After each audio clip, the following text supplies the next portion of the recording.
We have breaking news as the New York Knicks just made a massive move that has been at the top of their list all off season long, and now it is done, and this will have a huge implication on the future of Knicks trades as well, which confirms everything surrounding Giannis on top of it all, and we're going to break everything down. What's up, guys? Welcome back to Knicks Digest. It's Chris here. We're going to jump right into things as always. If you guys are part of that 63% that's not subscribed to Knicks Digest, make sure to subscribe because we got daily Knicks updates. We got the newest updates on the Knicks whenever they come out. We always drop a video within 20 to 30 minutes of the most recent update, and we have a big one because this man right here is not going anywhere for a long time. It is done. It is confirmed. As Shams Charania revealed, the New York Knicks forward Mikal Bridges has agreed to a contract extension with the franchise, according to his agents on XL Sports Management. The new deal includes a player option for the 2029-2030 season and a trade kicker. Bridges takes a slight discount from his max contract extension number at $156 million in order to help the Knicks have flexibility and continue building their roster and adding pieces to the Eastern Conference's biggest championship contender going into next year. Bridges last season averaged 17.6 points per game, 3 rebounds, and nearly 4 assists while getting a steal per night. He shot 42% on corner threes while shooting 35% on threes, including heaves, which, most players don't take because it'll ruin their percentages a little bit. Mikal also shot 50% from the field, and once the playoffs began, he really showed out. He went back to his old Mikal Bridges self, being an elite defender in the process, putting up 15.6 points, 4.5 rebounds, and 3 assists a night, getting nearly 2 steals and blocking a shot per night. Mikal shot 45% from the field, and he didn't shoot too well from 3, in fairness, but Mikal was awesome and such a big positive for the Knicks in the playoffs. He made 2 of the biggest playoff moments in back-to-back games when he made 2 great defensive stops against the Boston Celtics to give the Knicks the first 2 games in Boston in that series, which ultimately led to the Knicks making the conference finals for the first time since the year 2000. Mikal has been a positive for the Knicks, and the Knicks decided, you know what? We traded for him 13 months ago. Let's go out there and make sure he stays a part of this team. An Eastern Conference executive recently said on Mikal Bridges, when you pay that much for a guy like Mikal, you ensure that you want him there for the long haul. Mikal is now not going anywhere, and that really is hammered home now, as Mikal cannot be traded for 6 months, and after that, there is a trade kicker on his deal as well, so his salary will increase by 15% if he gets traded, so that'll also have an impact on things. So basically, it makes it harder to trade Mikal Bridges, and in return, Mikal also has a player option in that 2029-2030 year, and right now, the Knicks do not have anyone in 2029 who will be under contract if Mikal opts out. Now, this lines up perfectly with Jalen Brunson and Karl-Anthony Towns as well, and OG Anunoby. So the Knicks core all has similar contract expiration dates, so the Knicks have lined things up well for themselves going forwards in the future. And on top of that, we see what he's been able to do. In the last 20 games of the regular season, we saw Mikal start to break out, putting up 19 points per game, playing 34.6 minutes. A lot of that is based off the fact that he played literally 6 seconds of Game 82 against the Brooklyn Nets before instantly fouling and subbing himself out so he could keep his streak going of never missing a game, and at the same time continuing to do his thing. But he played excellent basketball, shooting 37.5% from the field, 54%, or 37.5% from 3, 54% from the field, and 92% from the free throw line, getting a 62.8% true shooting percentage as well. Mikal has been awesome for the Knicks, so seeing this happen is absolutely excellent news, and Mikal wanted to happen. Now, fans are wondering, saying this isn't a pay cut, but the $6 million, as Sleeper mentions, is over those 4 years, and it'll help. It'll add up down the line, and it does help with the Knicks' aprons a lot. And the thing was, it mentioned it's not going to help with the Mitchell Robinson extension, and that's where things get interesting here.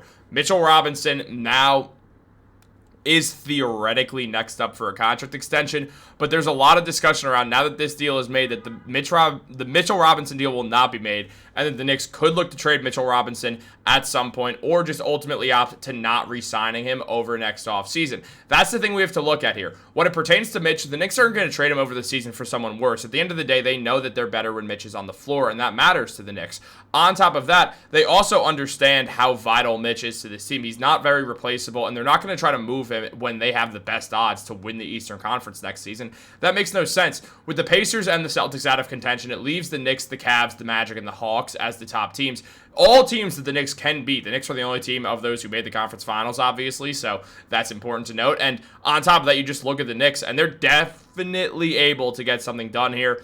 I do imagine the Knicks will be a top 2 seed, the Cavs being the other one. I actually think the Cavs will be the 1 seed again. The Knicks will be the 2 seed. But then come the playoffs is when things really will kick off. Mikal now plays for Mike Brown, and Mike Brown's going to be a way better coach for him than Tom Thibodeau was, as Mike Brown will run actual sets for Mikal to be able to be his best self with the Knicks. Instead of just trying to figure out things in freelance, the Knicks will actually have plays ran for the benefit of Mikal Bridges, which is going to be huge for him going forwards as well. So we love to see that, and Ian Begley also spoke on this whole situation, effectively saying the Knicks and Mikal have agreed to an extension less than the max, which gives the Knicks more financial flexibility due to the second apron. He wants to be here and wants to win here, a league source told SNY. Bridges could have signed a 4-year, $156 million max deal, but agreed to a 4-year, $150 million deal, a league source confirmed, first reported by ESPN.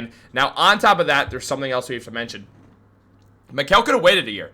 He could have waited and signed an even bigger contract next season. You know how Jalen Brunson signed the deal that he did? Mikal did the same thing, except he took another pay cut on top of that and also didn't wait a year so he could become an unrestricted free agent, threaten to leave the Knicks, and force their hand into giving him a contract that would be the biggest one ever signed in Knicks history, surpassing OG Anunoby. So Mikal would have been able to do that if he chose, but he didn't. He chose to stick around with the Knicks, and he wants to win with the Knicks, so he gave them more flexibility. Mikal could have made around $100 million more, and people are not talking about that right now. The amount of respect that Knicks fans have to give Mikal Bridges for this is really unrivaled right now outside of Jalen Brunson, who obviously takes the cake. He's Jalen Brunson. He's an all-star. He's a superstar. He's a top 10 player in the NBA. You know that whole thing.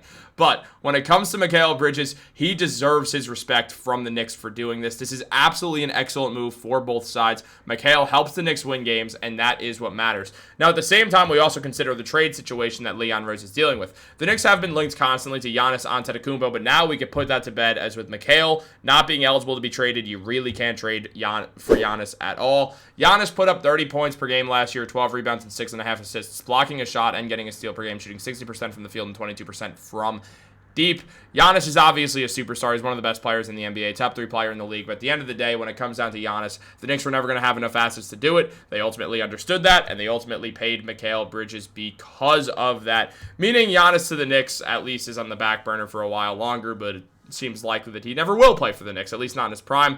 But we'll obviously see what happens down the line with everything else. But with Mikal Bridges, this is an excellent move. Knicks fans should be happy. He could have asked for way more money. He could have not taken that pay cut. Could have made things a lot more complicated for the Knicks going forwards. When you look at their cap table, we're going to have to make that bigger. When you look at their cap table right now, they have the 27th most space. So they have the 3rd least space in the NBA right now, or 4th least space in the NBA right now for any contract situations. So shout out to Mikal for not hurting that even more. I mean, the Knicks right now, their first apron space for going into this season is negative $8 million, and then their second apron space is at $3.7175.5 million. So that's going to be interesting to see, because the Knicks will be able to sign a player to both a veterans minimum deal and a rookie scale contract. And then following into next year, what we'll be able to see is the Knicks be 21st in cap space instead of being a lot lower because of Mikal taking this pay cut. That's going to help things out a lot. The Knicks will have a lot more space to work with. They'll have first apron money as well. So shout out to Mikal for helping the Knicks out a ton and making next year easier so the Knicks can contend for longer. He deserves his flowers. Make sure you give it to him, and make sure to like this video, subscribe, turn on post notifications. Have a great day, and go Knicks.